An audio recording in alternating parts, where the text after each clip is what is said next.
rates, which have gone from 2% to 9 and 10%. But focus on those that want people to believe that you want retribution, that you will use the system of justice to go after your political enemies. So, number one, they're wrong. It has to stop, because otherwise we're not going to have a country. Look, when this election is over, based on what they've done, I would have every right to go after them. And it's easy, because it's Joe Biden. And you see all the criminality, all of the money that's going into the family and him, all of this money from China, from Russia, from Ukraine. During one of the interviews, I said, what about the $3.5 million paid to the Biden family from the mayor of Moscow's wife? What about that? And Chris Wallace defended him, said, you can't ask that question. Well, then it turned out to be a big deal long after that debate. That was one of the debates. And it turned out to be a big deal. And Chris Wallace said, we can't go there because we don't know that it should turn out to be true. When this election is over, I would have every right to go after them. That's Trump broadcasting his intentions if he wins the White House. This is a campaign not for Americans. He's not promising health care, jobs, or economic prosperity, or more small businesses, or clean air and water. He is promising retribution. He wants revenge because his priority is himself, and that will be what he focuses on. I want to be crystal clear and to say this right at the top. Trump is running not for you. He is running to help himself and himself alone. Unless there is any doubt, the entirety of his party is on board. There will be no moderating forces in the GOP. This is just a small sampling of Trump's acolytes and mouthpieces broadcasting, in no uncertain terms, what their strategy is. Is every House committee controlled by Republicans using its subpoena power in every way it needs to right now? Is every Republican DA starting every investigation they need to right now? President Biden should be ready, because on January 20th of next year, when he's former President Joe Biden, what's good for the goose is good for the gander. And I am going to encourage all of my colleagues and everybody that I have any influence over as a member of Congress to aggressively go after the president and his entire family, his entire crime family. I'm talking about tit for tat. You just wait, and it won't be Hunter Biden the next time. It's going to be Joe Biden. It could potentially still be Barack Obama. It could still potentially be Hillary Clinton. And I had two calls yesterday, one from a county attorney in Kentucky and one from a county attorney in Tennessee. They were Republican, obviously. Both states are heavily Republican. They want to know if there are ways they can go after the Bidens now. We are fed up, and we're not going to take this anymore. So in the Senate, we're going to do everything we can to block any appointments of the Biden administration that we can. We're not going to fund any more programs unless it's tied to public safety. We're going to stop, and we're going to make sure there's no money for this lawfare against Republicans, including Trump. GOP will have to retaliate against Democrats when they regain power. Yeah, he's right. That's the problem. I wish that wasn't the case, but we don't have a choice. They have shown their hands. When people tell you who they are, believe them. And of course, they'll all justify this authoritarian behavior by couching it in excuses about how Biden has somehow weaponized the government against him first. And so this isn't Trump's fault, it's Biden who started this. First of all, in terms of Trump's conviction, Joe Biden didn't bring this prosecution. A local district attorney in Manhattan did. In fact, not only didn't Biden bring this case, his DOJ passed on it. Biden's Justice Department made the conscious decision not to prosecute Donald Trump. And by the way, they could have, as we've seen now from this conviction.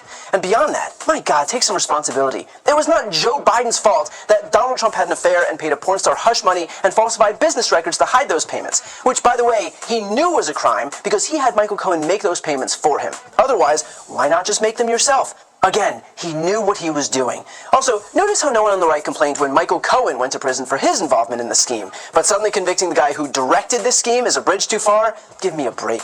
Donald Trump wants to lead the party of personal responsibility. Maybe try actually taking some.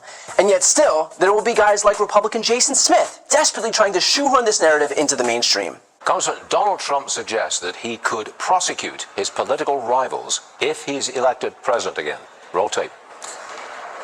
Look, when this election is over, based on what they've done, I would have every right to go after them, and it's easy because it's Joe Biden. Congressman, would you support retribution? Because that's what Donald Trump is talking about, retribution. Stuart, Donald Trump is not talking about retribution. Donald Trump is talking about every American standing as an equal justice system. What we have seen is if your last name is Biden, you're treated much more favorably than any other American. That is what he's talking about. Ah, yes, Donald Trump isn't talking about retribution. He's talking about, and I quote, every American standing as an equal justice system. Sure, that makes sense if you squint hard enough. And look, Smith's argument might carry just a little bit more water If the president's son wasn't on trial literally right now, Hunter Biden is literally being prosecuted as we speak, and yet we're supposed to believe that if your last name is Biden, you get away with everything? Right, because nothing says Bidens have carte blanche to commit crimes with impunity quite like Hunter being in court today. And yet, at the same time that Trump is apparently totally innocent, despite being convicted by 12 jurors, here's the evidence that they've got on the guy who actually is a criminal, Joe Biden. You're leading the inquiry into the Bidens. Can you just spell it out for us? What are they alleged to have done? Well, let's just start out. The two IRS whistleblowers that came before the House Ways and Means Committee last year, they released over 1,500 pages of documents showing the influence peddling that was being sold all over the world in multiple countries, from Russia to Ukraine to China. And where we stand today is we've seen an administration that has continued to obstruct our investigation, and even to the sense that you saw James Biden and Hunter Biden lie to Congress. For example, one of the first messages, Stuart, that we ever released was the WhatsApp message that was between Hunter Biden and a Chinese business associate that basically was trying to shake him down for $5 million, saying that he was seated next to his father. We asked Hunter Biden about that message directly under oath February 28th, and he said it was another Zhao. Well, guess what? The IRS whistleblowers provided additional evidence showing 3 months of continuous messages to that same Zhao, which was the Chinese business associate. Therefore, Hunter Biden, lying under oath, should be criminally prosecuted for that. Let's hope that the Biden administration will treat anyone with the last name Biden the same way they do Trump.